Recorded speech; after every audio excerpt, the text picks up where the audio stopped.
കുറച്ചധികം കാര്യങ്ങളില് ഞാൻ ഭയങ്കരമായിട്ട് ഡിപ്രസ്ഡ് ആവുന്നു അങ്ങനെയൊക്കെ എനിക്ക് തോന്നി തുടങ്ങിയ ഒരു സമയമാണ്. അപ്പം എനിക്ക് ഇതിനെക്കുറിച്ച് സംസാരിക്കാനൊന്നും പറ്റുന്നില്ല. ലൈക്ക് എന്താ പറയുക, ഞാൻ വല്ലാണ്ട് അങ്ങ് ഇടുങ്ങിപ്പോയ പോലെയൊക്കെ എനിക്ക് ഇങ്ങനെ തോന്നിക്കൊണ്ടിരിക്കുകയായിരുന്നു. അപ്പൊ ഞാൻ വിചാരിച്ചു നമുക്ക് ലെറ്റ്സ് ടോക്ക് ഇറ്റ് ഔട്ട്, നമുക്ക് ഇതിനെക്കുറിച്ച് സംസാരിക്കാന്ന് വിചാരിച്ചു. ആക്ച്വലി ഇതുമായിട്ട് റിലേറ്റ് ചെയ്യാൻ പറ്റുന്ന എത്ര പേരുണ്ടെന്ന് എനിക്ക് അറിയില്ല. ആർക്കെങ്കിലും ഒക്കെ എവിടെയെങ്കിലും ഒക്കെ റിലേറ്റ് ചെയ്യാൻ പറ്റുമായിരിക്കും. കമന്റ് ചെയ്യുക, നിങ്ങളുടെ അഭിപ്രായങ്ങളൊക്കെ കമന്റ് ചെയ്യാം. ഞാൻ ഭയങ്കരമായിട്ട് ഓവർ തിങ്ക് ചെയ്യും. എല്ലാ സിറ്റുവേഷൻസും ഞാൻ ഭയങ്കര എക്സ്ട്രീം ആയിട്ട് ഓവർ തിങ്ക് ചെയ്യുന്നു. ലൈക്ക് ചെറിയ കാര്യങ്ങളായിക്കോട്ടെ വലിയ കാര്യങ്ങളായിക്കോട്ടെ, അതിന്റെ എല്ലാ സിനാരിയോസും അല്ലെങ്കിൽ എല്ലാ ചാൻസസും ഞാൻ ചിന്തിക്കും. ഈവൻ എന്നെ എഫക്ട് ചെയ്യുന്ന കാര്യങ്ങളായിക്കോട്ടെ, അതെനിക്ക് മനസ്സിലാവാത്തത് എന്നെ എഫക്ട് ചെയ്യുന്ന കാര്യങ്ങൾ ഞാൻ ഭയങ്കരമായിട്ട് ചിന്തിക്കുന്നത് ഓക്കെ, അണ്ടർസ്റ്റാൻഡബിൾ. പക്ഷെ എന്നെ ഒട്ടും പ്രത്യക്ഷത്തിലോ പരോക്ഷമായിട്ടോ എന്നെ ബാധിക്കാത്ത കുറച്ചധികം കാര്യങ്ങളെ കുറിച്ച് പോലും ഞാൻ വളരെയധികം ബോധേർഡ് ആണ്. ആൻഡ് ഈവൻ ഞാൻ അവരുടെ സിറ്റുവേഷൻ ആലോചിച്ചിട്ട് വരെ ഞാൻ, അത് മേ ബി എന്റെ ഇമോഷൻ ആയിരിക്കും, പക്ഷെ when it comes to overthinking, ഞാൻ ഇപ്പം ഒരു സിറ്റുവേഷനിലാണെന്ന് വെച്ച് കഴിഞ്ഞാൽ ആ സിറ്റുവേഷൻസിന്റെ എല്ലാ സിനാരിയോസും ഞാൻ കണക്ട് ചെയ്തിട്ടാണ് ഇപ്പം ഞാൻ ചിന്തിച്ചുകൊണ്ടിരിക്കുന്നത്. ആക്ച്വലി അത് ഭയങ്കര കോംപ്ലിക്കേഷൻ ആണ്. അപ്പം എനിക്ക് എങ്ങനെയാണ് ഈ ഒരു പ്രോസസ്സിലോട്ട് ഞാൻ എത്തിയതെന്ന് ഞാൻ ആലോചിച്ചു കഴിഞ്ഞപ്പം എനിക്ക് തോന്നിയൊരു കാര്യം എന്ന് വെച്ച് കഴിഞ്ഞാൽ ഞാൻ കോൺസ്റ്റന്റ് ആയിട്ട്, അല്ലെങ്കിൽ എന്നോട് എന്റെ പ്രിയപ്പെട്ടവരായിക്കോട്ടെ, എന്നെ അറിയുന്നവരായിക്കോട്ടെ, എന്നോട് എപ്പോഴും പറഞ്ഞുകൊണ്ടിരിക്കുന്ന ഒരു കാര്യം എന്ന് വെച്ച് കഴിഞ്ഞാൽ, നിന്നെ പറ്റിക്കാൻ വളരെയധികം ഈസിയാണ്, നീ എല്ലാവരെയും കണ്ണടച്ച് വിശ്വസിക്കുന്നു, നിനക്ക് ഒരാളൊരു കാര്യം പറഞ്ഞു കഴിഞ്ഞാൽ അതിലപ്പുറമായിട്ട് നീ ഒന്നും ചിന്തിക്കുന്നില്ല, അതിന്റെ ബാക്കിയുള്ള സാധ്യതകളെ കുറിച്ച് ചിന്തിക്കാതെ നീ ബ്ലൈൻഡ് ആയിട്ടാണ് ഓരോ കാര്യങ്ങൾ ചെയ്യുന്നത്. ഒരാളെ എന്റെ മുന്നിൽ വരുന്ന സമയത്ത് നമ്മൾ എല്ലാ കാര്യങ്ങളും ചിന്തിച്ച് അത് ഓക്കെ ആണെന്ന് നമുക്ക് ഉറപ്പുള്ള ഒരു കാര്യം മാത്രം നമ്മൾ ചിന്തിച്ച്, ഇങ്ങനെ ഒരുപാട് കാര്യങ്ങൾ എന്റെ മൈൻഡിലോട്ട് ഇങ്ങനെ ഇൻജക്ട് ആണ്. ഈവൻ വീട്ടിൽ നിന്ന് എന്റെ അമ്മയാണെങ്കിൽ പോലും ഇല്ല. കാരണം എന്റെ ഒരു സംഭവം ഉണ്ടായിരുന്നു, കുറെ കാലങ്ങളായിട്ട് ഞാൻ അങ്ങനെ തന്നെയാണ്.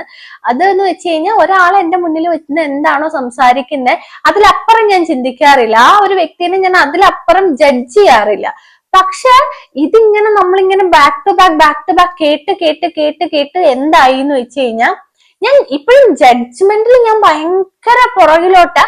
അതുപോലെ തന്നെ പക്ഷെ ഇവിടെ സംഭവിച്ചൊരു കാര്യം, അറ്റ് ദി എൻഡ് റിസൾട്ട് അപ്പോഴും ഇപ്പോഴും എപ്പോഴും ഒരേപോലെ തന്നെയാണ്.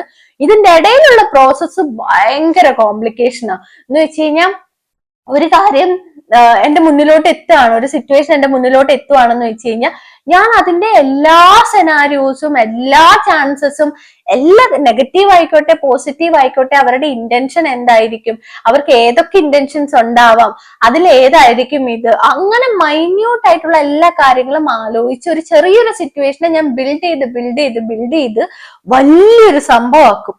പക്ഷെ അവസാനം ഈ വ്യക്തി എന്റെ അടുത്ത് എന്താണോ പറയുന്നത്, ഞാൻ അത് തന്നെയാണ് ഞാൻ അക്സെപ്റ്റ് ചെയ്യാൻ പോകുന്നത്. സോ അപ്പൊ ഞാൻ ആലോചിക്കുന്നത്, ഞാൻ പിന്നെ ഇതിന്റെ ഇടയിൽ കിടന്ന് എഫേർട്ട് എടുത്തത് എന്തിനായിരുന്നു? ചില സമയത്ത് എനിക്ക് അങ്ങനെ ഒരു വലിയൊരു ഇൻഡ്യൂഷൻ എനിക്ക് തോന്നാറുണ്ട്. പക്ഷെ ആ ഒരു ഇൻഡ്യൂഷൻ തോന്നുന്ന സമയത്ത്, ഓക്കെ അങ്ങനെയാണെന്ന് തോന്നുന്ന സമയത്ത് എനിക്കൊരിക്കലും അത് ഹേർട്ട്ഫുൾ അല്ല, എനിക്കൊരിക്കലും അത് ഹേർട്ട് ആവാറില്ല, പേഴ്സണലി എന്നെ ഒരു രീതിയിലും എഫക്ട് ചെയ്യാറില്ല. പക്ഷെ അല്ലാതെ ഞാൻ ഇങ്ങനെ തിങ്ക് ചെയ്ത് ഒരു സെനാരിയോ ക്രിയേറ്റ് ചെയ്യുന്ന സമയം എനിക്ക് ഭയങ്കര അതെന്നെ ഭയങ്കരമായിട്ട് എഫക്ട് ചെയ്യുന്നുണ്ട്. എന്നെ ആ ഒരു സിറ്റുവേഷൻ, ആ ഒരു പ്രോസസ്സ് കംപ്ലീറ്റ് ആയിട്ട് ഫിനിഷ് ആവുന്നത് വരെ എനിക്ക് ഭയങ്കര ഹേർട്ട്ഫുൾ ആണ്. ഞാൻ ഭയങ്കരമായിട്ട് കൺഫ്യൂസ്ഡ് ആണ്, ഞാൻ ഭയങ്കരമായിട്ട് ഡിപ്രസ്ഡ് ആണ്. ലൈക്ക് എന്താണ് എന്റെ എൻഡ് റിസൾട്ട്, അല്ലെങ്കിൽ ഞാൻ എന്താണ് തീരുമാനിക്കേണ്ടതിനെ കുറിച്ച് ഞാൻ ഭയങ്കര ബോധേർഡ് ആണ്. ഈവൻ നൗ ഞാനപ്പൊ ചിന്തിച്ചപ്പോ എനിക്ക് കിട്ടിയത്, ഞാൻ ഒട്ടും ചിന്തിക്കാത്ത ഒരാള് ചിന്തിക്കെന്ന് പറഞ്ഞ് ഞാൻ ഒരുപാട് ചിന്തിക്കാൻ തുടങ്ങി കഴിഞ്ഞപ്പോ അത് ഭയങ്കര കോംപ്ലിക്കേറ്റഡ് ആയി. ഞാൻ ഈ പറയുന്നത് പോലും ആർക്കും മനസ്സിലാവുന്നില്ല. കാരണം ഞാൻ ഇങ്ങനെ ഓവർ തിങ്ക് ചെയ്യില്ല. ലൈക്ക് എനിക്ക് ചിന്തിക്കാൻ പോലും ബോധമില്ലാത്തൊരു ഒരു ആളായിരുന്നു ഞാൻ ഇപ്പൊ ഭയങ്കര കോംപ്ലിക്കേറ്റഡ് ആയിട്ട് എല്ലാത്തിനെയും കുറിച്ച് അതിലപ്പുറം ആവശ്യമില്ലാത്ത കാര്യങ്ങളൊക്കെ ആലോചിച്ച് ടെൻഷൻ അടിച്ച്, പക്ഷെ at the end what I am doing is the same. Like എന്താ പറയുക, എനിക്ക് ആരെയും ജഡ്ജ് ചെയ്യുന്ന ഇഷ്ടമല്ല, അല്ലെങ്കിൽ അങ്ങനെയൊന്നും എനിക്ക് ഇഷ്ടമല്ല. പക്ഷെ still I am doing it in the process. അപ്പം അതെനിക്ക് ഭയങ്കര ഹേർട്ട്ഫുൾ ആണ്.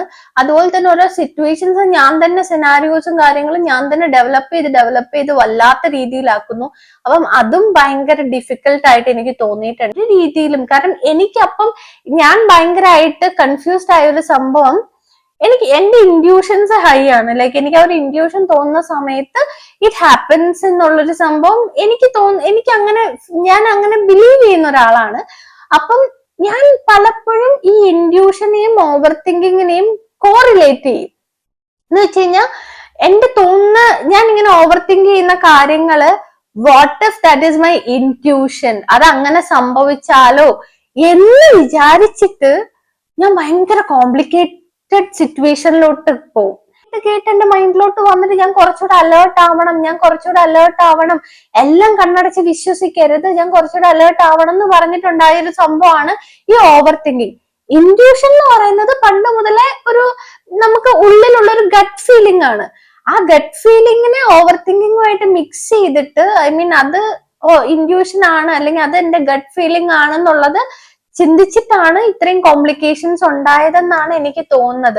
അല്ലാതെ വേറെ ഇമോഷണലി വീക്ക് ആയത് കാരണം കൊണ്ട് വരുന്ന കുറെ ഓവർ തിങ്കിങ് കേസസ് ഉണ്ട്. ഞാൻ അതിന്റെ കേസ് ഒന്നും പറഞ്ഞിട്ടില്ല. ഇറ്റ്സ് ക്ലിയർലി ലൈക്ക് നമ്മളുടെ എഫക്ട് ചെയ്യുന്ന കാര്യങ്ങൾ അല്ലെങ്കിൽ എന്റെ മുന്നിൽ വരുന്ന കാര്യങ്ങൾ ഞാൻ ഓവർ തിങ്ക് ചെയ്ത് ലൈക്ക് അതിന്റെ ഡിഫറെന്റ് സെനാരിയോസ് എല്ലാം ആലോചിച്ച് സാധ്യതകൾ ആലോചിക്കുന്നു, എല്ലാ സാധ്യതകളും ആലോചിക്കുന്ന ഒരു സ്വഭാവം ഇപ്പൊ അടുത്തായിട്ട് എന്റെ കണ്ടുവരുന്നുണ്ട്. അപ്പം അത് എങ്ങനെയാണ് ഓവർകം ചെയ്യാന്നുള്ളൊരു സംഭവമാണ് ഞാനിപ്പോ നോക്കിക്കൊണ്ടിരിക്കുന്നത്. അപ്പൊ ആർക്കെങ്കിലും ഈ പറഞ്ഞ സംഭവങ്ങളുമായിട്ട് റിലേറ്റബിൾ ആയിട്ട് എന്തെങ്കിലും സിറ്റുവേഷൻസ് ഉണ്ടെന്ന് വെച്ച് കഴിഞ്ഞാൽ എന്തായാലും നിങ്ങൾ കമന്റ് ചെയ്യാൻ മടിക്കരുത്. ലൈക്ക് അപ്പം എല്ലാവർക്കും like thank you so much for watching my video and please like, share, subscribe to my channel. And നമുക്ക് കുറെ കാര്യങ്ങൾ സംസാരിക്കാം, കുറെ കാര്യങ്ങൾ ചെയ്യാം. ലൈക്ക് എന്താ പറയാ, ഇതിങ്ങനെയുള്ള ഈ വീഡിയോസ് മാത്രമല്ല, എനിക്ക് ഈ ഒരു സംഭവത്തിനെ കുറിച്ച് സംസാരിക്കണമെന്ന് തോന്നിയപ്പോൾ ഞാനൊരു വീഡിയോ ഇട്ടു, അത്രേ ഉള്ളൂ. അല്ലാതെ കുറെ കാര്യങ്ങള് എന്താ പറയാ, എന്റെ